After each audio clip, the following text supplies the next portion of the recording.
The conference room on Meridian Point Station was cold. Admiral Do-Yun Park stood with his hands behind his back, watching the Velkari delegates through the thick glass window. They looked like giant lizards, scaled and deadly, with eyes that never seemed to blink. For 3 years he had fought them across a dozen star systems. Now he was supposed to make peace with them. "They're late again," Captain Hana Kim said beside him.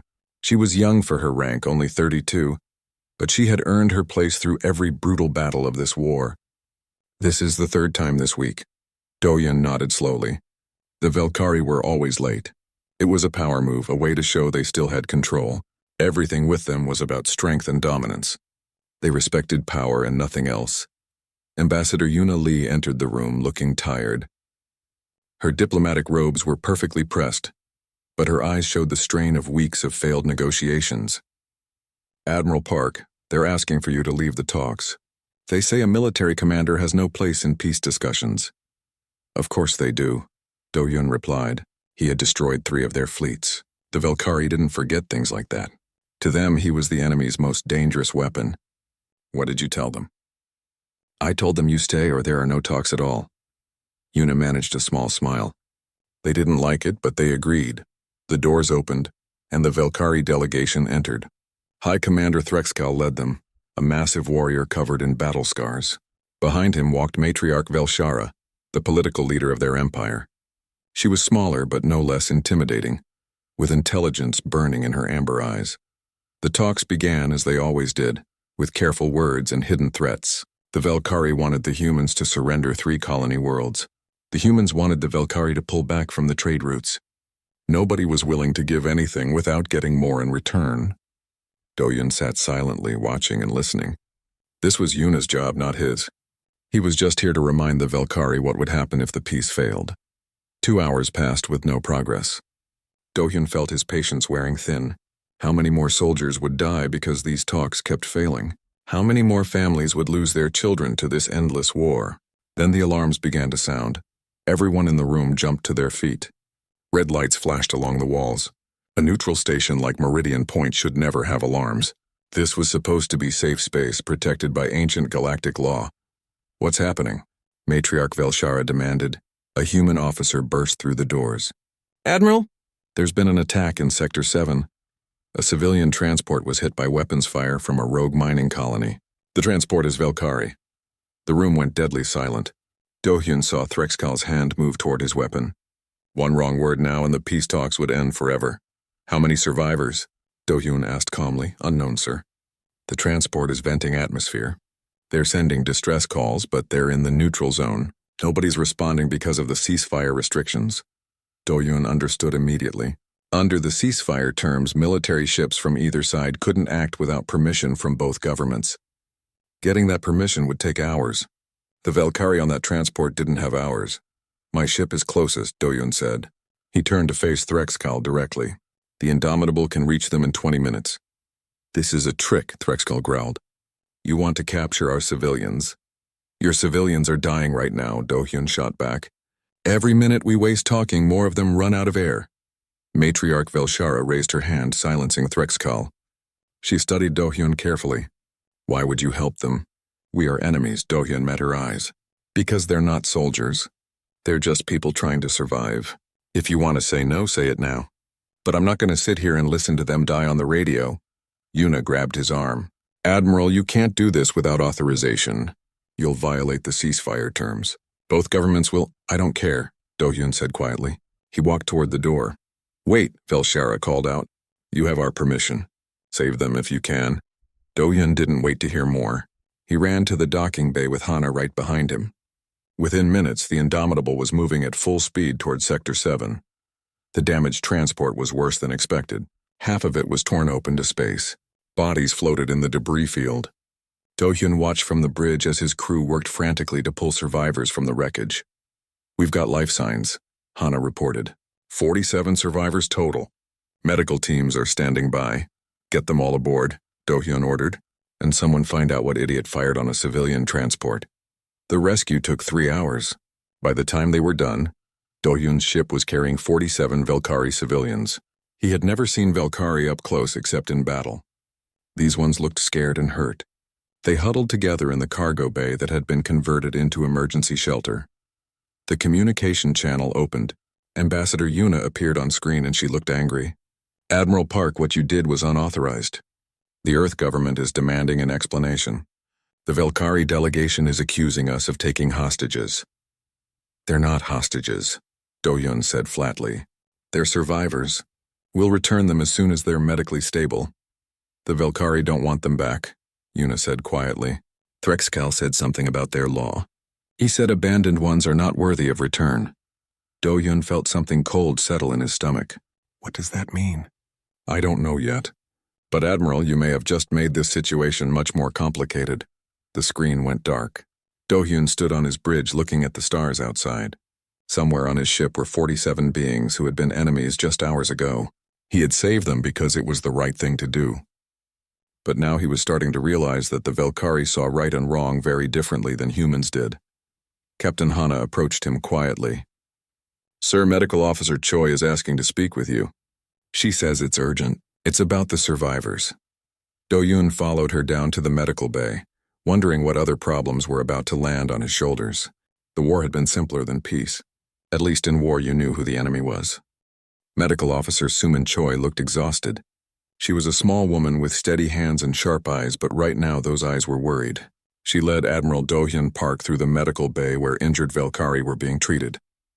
The adult survivors watched him with fear and suspicion. He couldn't blame them. He had killed plenty of their kind in battle. The adults will be fine, Suman said quietly. Burns, broken bones, some radiation exposure. We can handle all of that. But Admiral, there's something else. 12 of the survivors are cubs. Do-Hyun stopped walking.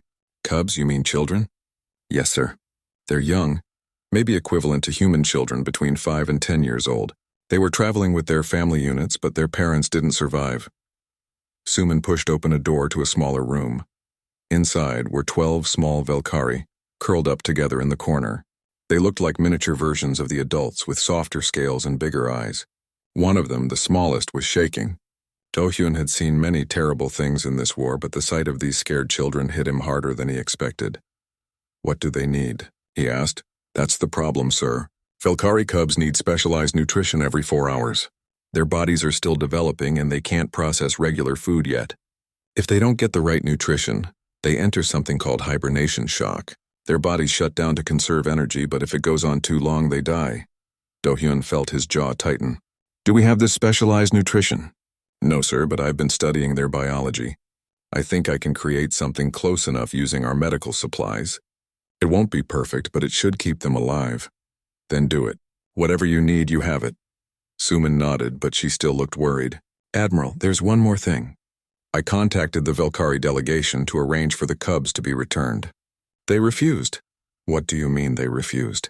They said, and I'm quoting here, warriors do not tend to abandon offspring. Apparently in Velkari culture, if a cub loses its family unit, they're just left to die. It's seen as natural selection. Only the strong survive and all that. Do-Hyun stared at her, unable to believe what he was hearing. They want us to let these children die? They didn't say it exactly like that, but yes. They said it would be dishonorable to take them back. That caring for weak abandoned cubs would make their society soft. The smallest cub made a sound, a kind of whimpering cry. It reminded Do-Hyun of his daughter Soyeon when she was young and had nightmares. Soyeon had died 3 years ago when the Velkari attacked the colony where she lived. She had been only 19 years old. He had spent 3 years hating the Velkari for taking her from him, but these cubs hadn't killed anyone. They were just children who had lost everything. Keep them alive, Do-Hyun said firmly. I don't care what their culture says. We're not letting children die on my ship. Over the next day, Suman worked to create nutrition that the cubs could eat. Captain Hana Kim helped organize the crew into care teams. It turned out that taking care of 12 scared, traumatized alien children was harder than fighting a space battle. The cubs didn't speak human languages. They didn't understand where they were or why their parents weren't coming back. Some of them cried constantly. Others sat in silence, staring at nothing. Do-Hyun found himself checking on them during his night shift. The ship was quiet at night, most of the crew asleep. He would stand in the doorway of their room and watch them sleep, curled up together for warmth and comfort. It reminded him of the nights he used to check on Soyeon. making sure she was breathing, making sure she was safe. The smallest cub was having the hardest time. She barely ate and cried whenever someone tried to pick her up. Suman was worried she might not survive even with proper nutrition. She's giving up, Suman explained to Do-hyun on the third night. Sometimes young ones do that when they lose their family. They just stop trying to live. Do-hyun looked at the tiny creature shaking in the corner. Without thinking, he walked over and carefully picked her up. She was lighter than he expected, warm and trembling. She cried louder at first, but then something strange happened. She seemed to recognize that he wasn't going to hurt her. Slowly, she stopped crying and just looked at him with large, scared eyes. "It's okay," Do-hyun said softly, even though she couldn't understand him. "You're safe now." He sat down in a chair, still holding her. Suman handed him a bottle of the special nutrition formula they had created. The cub was too weak to eat on her own, so he carefully helped her drink. It took a long time, but eventually she finished the whole bottle. Then she curled up against his chest and fell asleep. "Sir?" Ensign Taeyang-kang whispered from the doorway. He was a young officer, barely 25. "Do you want me to take her?" "No," Do-hyun said quietly. "I'll stay for a while." He sat there for 2 hours, holding the sleeping cub. He thought about So-yeon, about all the nights he had held her when she was small. He had been a better father than he was an admiral back then. After So-yeon died, he had buried his grief under anger and duty. He had become the weapon that Earth needed. The admiral who could make the hard choices and destroy the enemy without hesitation. But sitting here with this tiny enemy cub sleeping in his arms, he felt something crack inside him. This wasn't the enemy. This was just a child who needed someone to care. Ambassador Yoona Lee arrived the next morning with bad news. The peace talks were failing. Both sides were preparing to abandon negotiations and go back to war. There would be one final war council meeting in 3 days. If no agreement was reached, the shooting would start again. "What about the cubs?" Do-hyun asked. "The Velkari still refuse to take them. They say it's against their law and tradition. If we keep them, they'll see it as an act of aggression, like we're holding their children hostage. If we release them into space..." Yoona couldn't finish the sentence. "We're not releasing them into space," Do-hyun said flatly. "Then what do we do, Admiral? We can't start a war over 12 enemy cubs." Do-hyun looked at her steadily. "We keep them alive. We keep them safe. And we let the politicians figure out the rest. That's what they get paid for." That night he returned to check on the cubs. The smallest one saw him and immediately reached out her small arms. Without hesitation, he picked her up and fed her again. She was getting stronger. They all were. The crew had started calling them by human names since no one could pronounce their Velkari ones. The smallest was called Hana, after Captain Kim Do-hyun didn't know what would happen at the War Council. He didn't know if there would be peace or more war. But he knew one thing for certain. As long as these cubs were on his ship, no harm would come to them. Not from the Velkari, not from humans, not from anyone, even if that decision cost him everything. The War Council chamber on Meridian Point Station was more crowded than usual. This was the final meeting before both sides gave up on peace. Admiral Do-hyun Park stood in his full dress uniform, uncomfortable in the formal clothing. He preferred his working uniform, but this meeting demanded ceremony and show. Next to him stood Ambassador Yoona Lee, looking calm despite the tension in the room. General Jin Woo-nam was there too, representing Earth's ground forces. On the other side of the long table sat the Velkari delegation. High Commander Threxcal looked ready for battle, his scales almost seeming to bristle with aggression. Matriarch Velshara sat beside him, her face unreadable. "We have been talking for 3 weeks," Velshara began. "We have made no progress. Perhaps it is time to accept that our people cannot coexist peacefully." General Nam leaned forward. "That would be a mistake. This war has cost both our civilizations too much already. More fighting serves no one." "It serves honor," Threxcal growled. "It serves strength. These are things your people do not understand." Do-hyun bit back a sharp response. The Velkari always came back to honor and strength. Everything in their culture revolved around these concepts. Showing weakness was the worst sin imaginable to them. It made negotiating almost impossible, because they saw compromise as surrender. "What about the survivors from the transport?" Yoona asked carefully. "The adult Velkari on Admiral Park's ship are ready to return home. We've healed their injuries and..." "We do not want them," Threxcal interrupted. "They allowed themselves to be captured. They showed weakness. Let the humans keep them." Dohyun felt anger rising in his chest. These were the Velkari's own people, and they were being abandoned because they had survived an attack. What kind of culture did that? And the cubs? Yuna pressed. 12 young ones are still on the Indomitable. Surely you want your children back. Velshara's expression hardened. They are not children. They are abandoned cubs without family units.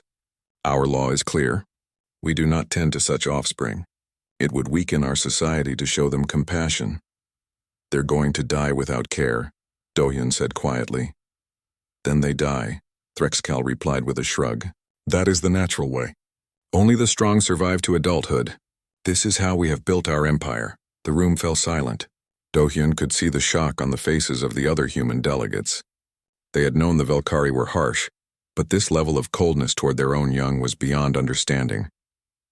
Before anyone could respond, an alarm beeped on the communication console. A technician looked up, confused. Sirs, we have an emergency transmission requesting Admiral Park. It's coming from the Indomitable. Put it through, Dohyun ordered, worried something had happened to his ship. The large screen on the wall flickered to life. But instead of the bridge of his ship, the feed showed his private quarters. Dohyun's stomach dropped. He had left his personal communication channel open by accident. On the screen, everyone in the War Council could see Admiral Dohyun Park's private room. His uniform jacket was draped over a chair. There was a small makeshift nest of blankets on his couch where 2 Velkari cubs slept peacefully. And there, sitting in his reading chair, was Admiral Park himself, holding the smallest cub and gently feeding her from a bottle. The Admiral in the War Council chamber stood frozen, staring at his own image on the screen. His voice could be heard coming through the speakers, soft and gentle in a way none of the council members had ever heard before. That's it, little one. You're doing so well. Just a bit more.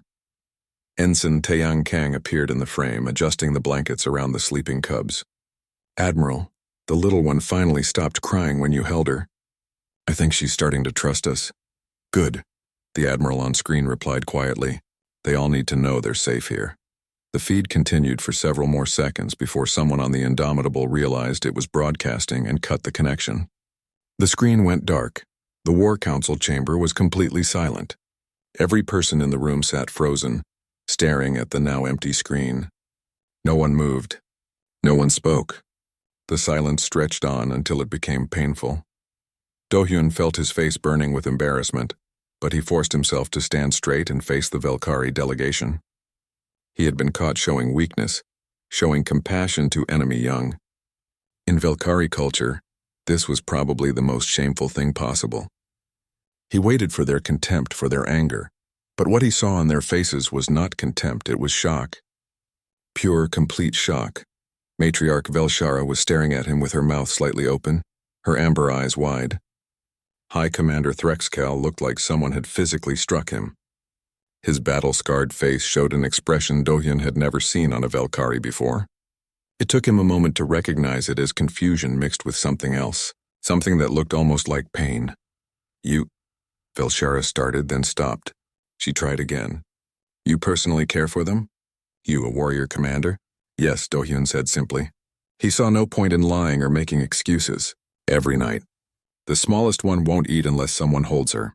So I hold her. But you destroyed 3 of our fleets, Threxcal said slowly, as if trying to solve an impossible puzzle. You are known as the Butcher of Velix Prime. You have killed thousands of our warriors without mercy. In battle, yes, Dohyun replied. But those cubs aren't warriors. They're children who lost their families. Someone has to take care of them. You should let them die, Threxcal said, but his voice lacked its usual certainty. That is the strong choice. That is the warrior's way. Dohyun looked him directly in the eyes. No, that's the coward's way. It's easy to let someone die. It's easy to walk away and pretend you're being strong. Real strength is doing what's right even when it's hard. Even when it hurts. Even when people like you call it weakness. Velshara stood up suddenly, her chair scraping against the floor. I must see them, the cubs. I must see them myself. That's not... Ambassador Yuna began. No, Velshara cut her off. Her voice was shaking slightly. I must see this. I must see how humans treat abandoned young. I must understand what I just witnessed. Threxcal stood as well. I will accompany you, matriarch. Do-yun felt Captain Hana Kim's hand on his arm, warning him to be careful. But he nodded slowly. You may visit the Indomitable, but I'm coming with you. And if you try to harm those cubs in any way, I'll shoot you myself, matriarch or not. For the first time since he had met her, Velshara smiled. It was a sad, broken sort of smile. I believe you would, Admiral Park. And perhaps that is the most honorable thing I have heard in a very long time. Within 2 hours, a Velkari shuttle was docking with the Indomitable. Do-hyun had gone ahead to prepare his crew and to make sure the cubs were safe. He didn't know what the Velkari wanted, but he knew it was important. Something had changed when they saw that broadcast. Something fundamental had cracked in their cold certainty. As he waited for them to board, he held the smallest cub again. Little Hana looked up at him with her large eyes, trusting him completely. Whatever happened next, he would not let anyone hurt her, not even if it meant starting the war all over again. The airlock opened, and Matriarch Velshara stepped through. Her eyes immediately found Do-hyun and the cub in his arms. She stopped walking and just stared, as if seeing something impossible made real. Matriarch Velshara walked slowly through the Indomitable, her eyes taking in everything. High Commander Threxkal followed behind her, unusually quiet. Admiral Do-hyun Park led them through the corridors, still carrying the small cub called Hana. The tiny Velkari had fallen asleep against his chest, one small hand gripping his uniform. They passed crew members going about their duties. Medical Officer Suman Choi was checking on the older cubs, speaking softly to them in halting Velkari phrases she had learned. Weapons Officer Hyun-woo Baek sat in a corner reading from a data pad, and 3 cubs were gathered around him listening intently. What is he doing? Velshara asked. Reading to them, Do-hyun replied. We found some Velkari children's stories in our database. Lieutenant Baek volunteered to read them during his off-duty hours. He says it helps them feel less alone. Threxkal made a sound that might have been disbelief. He is a weapons officer, a warrior, and he reads stories to cubs. He's both, Do-hyun said simply. Humans can be warriors and still care for children. These things aren't opposites for us. They entered the main care area where most of the cubs were staying. The room had been transformed from a storage bay into something like a nursery. There were soft surfaces to sleep on, toys that crew members had made from spare parts, and drawings on the walls that the cubs had created. Navigator Minji Seo was on the floor playing a simple game with 4 of the older cubs. They were laughing, a sound that seemed to physically hurt Threxkal to hear. They laugh, Velshara whispered. I have never heard cubs laugh before. Never? Suman asked, surprised. But surely you must have cubs in your cities. Don't they play and make noise? Our cubs are raised in communal training centers, Threxkal explained stiffly. They are taught discipline and strength from their first breath. Laughter is discouraged. It indicates lack of focus. Do-hyun felt sick to his stomach. These children had lost their families, and now he was learning that even before that loss they had never been allowed to simply be children. The Velkari had built an entire civilization on the idea that emotion was weakness. Can I? Velshara started, then stopped. She was looking at the cub in Do-hyun's arms, and her expression was complex. Can I hold one? Just for a moment? The request surprised everyone. Do-hyun glanced at Captain Hana Kim, who nodded slightly. Carefully, he began to transfer the sleeping cub to Velshara's arms. The matriarch held out her hands awkwardly, clearly unsure how to position them. Support her head, Do-hyun instructed quietly, and hold her close to your chest. They like to feel warm and secure. Velshara adjusted her grip, and suddenly she was holding the small cub. The little one stirred, opened her eyes, and looked up at the Velkari matriarch. For a moment, Do-hyun worried the cub would be frightened, but instead she made a soft cooing sound and settled against Velshara's chest. The matriarch's face crumbled. Tears began running down her scaled cheeks, and her whole body started to shake. I have never held a cub before, she whispered. In my entire life, I have never held one. It is not permitted for those in my position. We are taught that touching cubs makes us soft, makes us weak. Threxkal stepped forward, and Do-hyun saw that the hardened warrior also had tears in his eyes. None of us have. That is not our way. Cubs are raised by machines and trainers. Their parents see them only on ceremonial occasions. It has been this way for 300 years. Why? Hana Kim asked. Why would you separate parents from their children? To make us strong, Velshara said, but her voice was broken.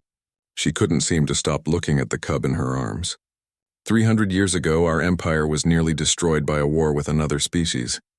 Our leaders decided we had lost because we were too soft, too emotional.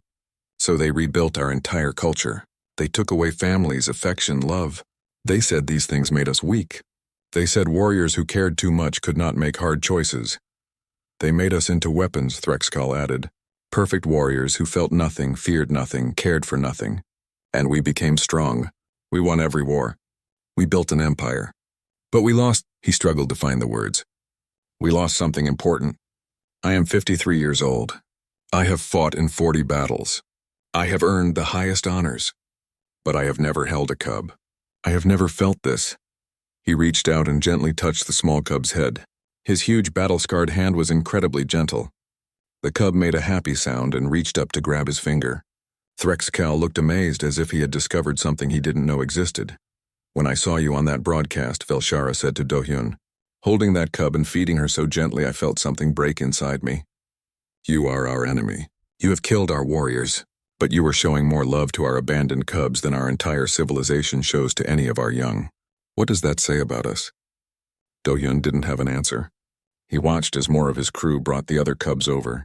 One by one, each cub was placed in Velshara's or TruceHFY's arms. The two Velkhari leaders held them, tears streaming down their faces, experiencing something their culture had denied them for 3 centuries. We told ourselves we were strong, Velshara said softly. We told ourselves that not caring was power. But looking at you humans, seeing how you care for our young even though we are enemies, I realize we are not strong.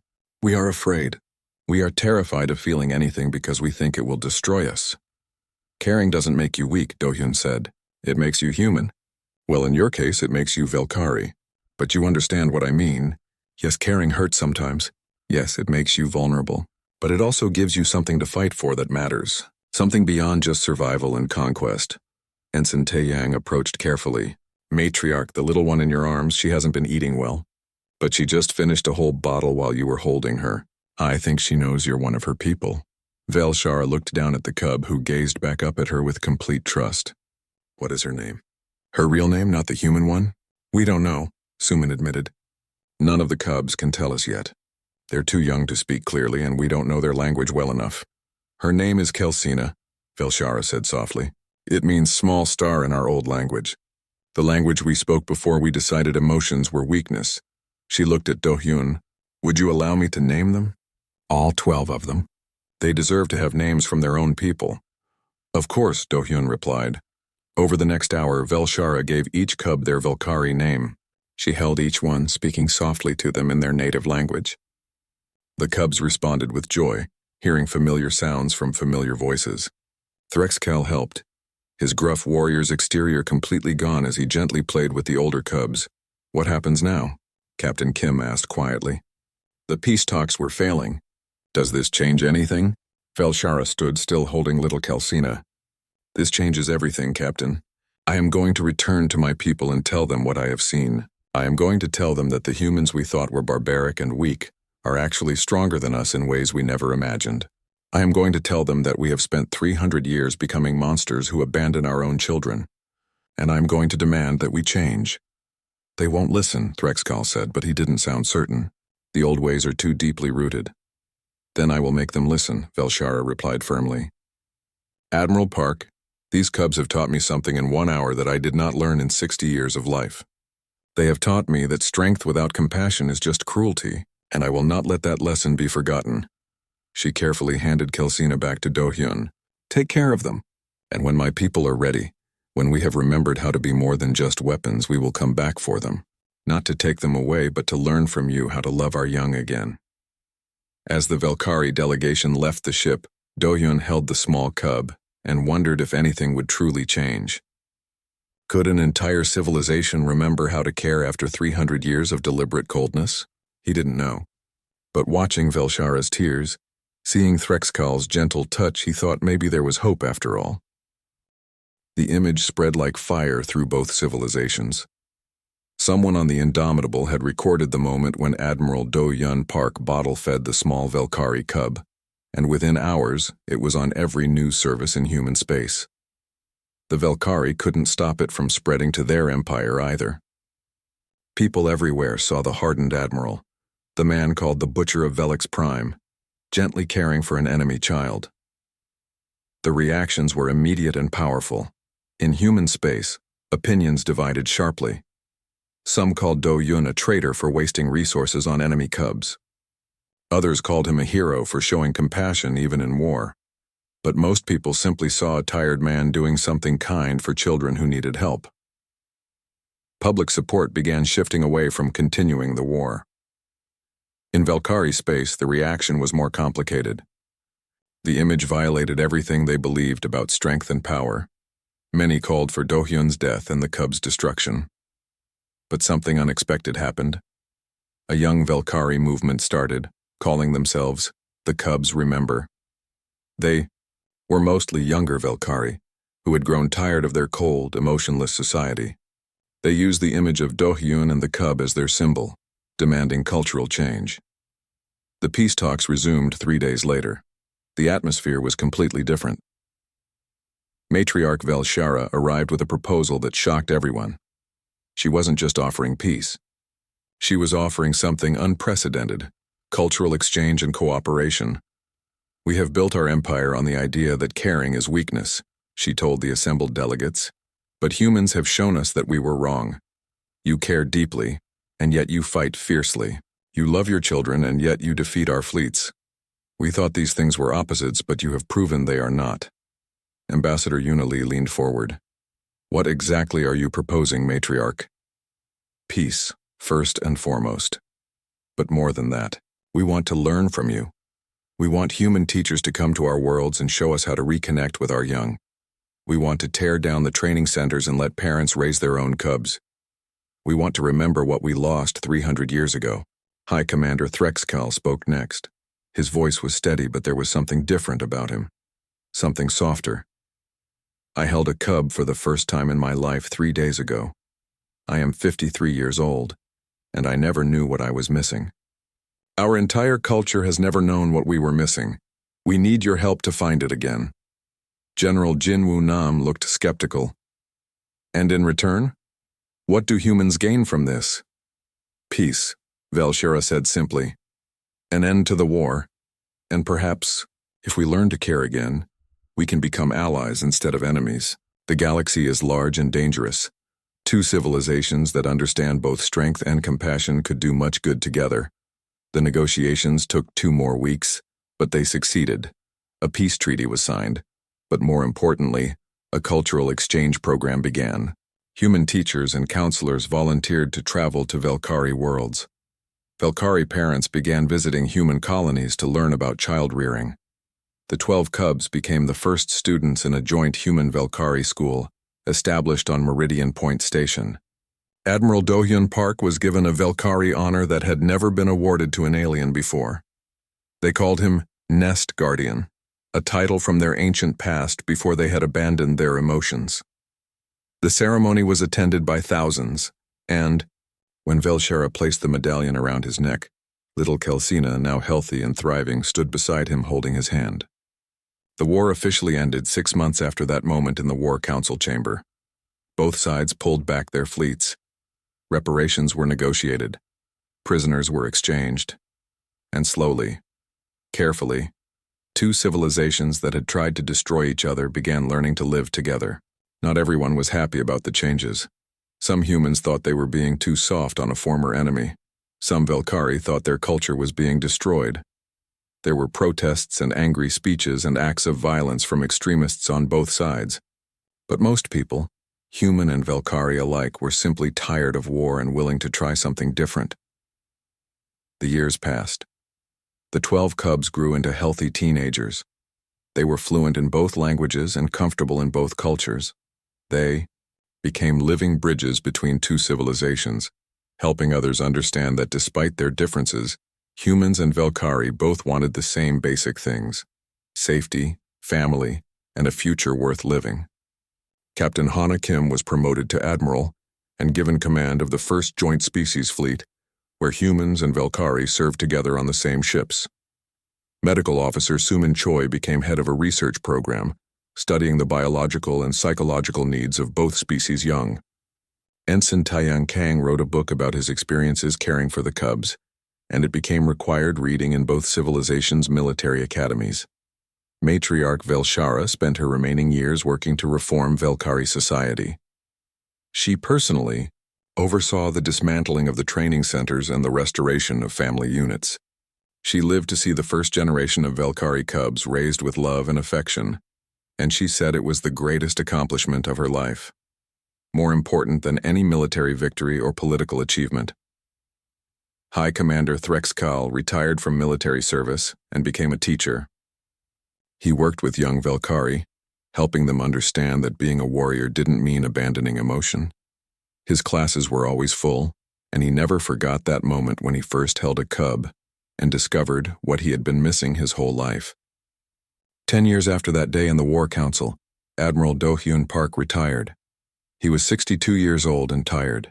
He had spent his entire adult life in military service, and he was ready for peace.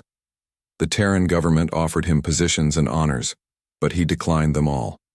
Instead, he moved to Earth and opened a small cultural center where humans and Velkari could meet and learn from each other. On the day of his retirement ceremony, all 12 of the cubs, now young adults, traveled to Earth to see him. They arrived at his small home outside the city, where he had been packing boxes and preparing for his new life. Kelsina, the smallest cub who had once been so close to death, was now a junior diplomat in the Terran-Velkari alliance.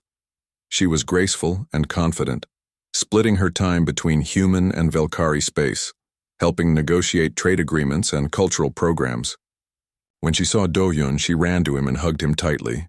"Nest Father," she said in Velkari, using the title they had all given him. "We came to say thank you." The others gathered around, all 12 of them, surrounding the old Admiral. They towered over him now, fully grown and strong, but they looked at him with the same trust and love they had shown when they were small and scared. "You saved our lives," one of the older ones said. His name was Tormak, and he had just graduated from the Joint Military Academy. "But you did more than that. You showed our whole civilization that we had lost our way." "I just fed you and kept you safe," Do-hyun replied, uncomfortable with the praise. "Any decent person would have done the same." "No," Kelsina said firmly. "That is the point. In our culture, no one would have done the same. You were the first. You broke 300 years of coldness with one simple act of kindness. Do you know how many cubs are alive now because of you? Millions. Velkari parents are raising their own children with love because you showed us it was possible." Do-hyun felt his eyes burning with tears. He thought about Soyeon, his daughter who had died so many years ago. He had spent so long being angry about her death, using that anger to fuel his war against the Velkari. But these cubs had taught him something important. Hate could destroy, but love could build. Anger could win battles, but compassion could win peace.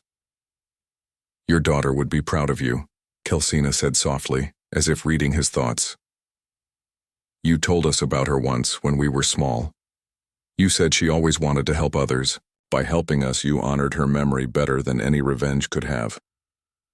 They spent the afternoon together, talking and laughing and remembering. They looked through old photos from the Indomitable, pictures of 12 scared cubs curled up together for warmth. They remembered the crew members who had cared for them, the humans who had shown them kindness when their own people had abandoned them. As the sun began to set, they prepared to leave. Each one hugged Do-hyun goodbye. Kelsina was last.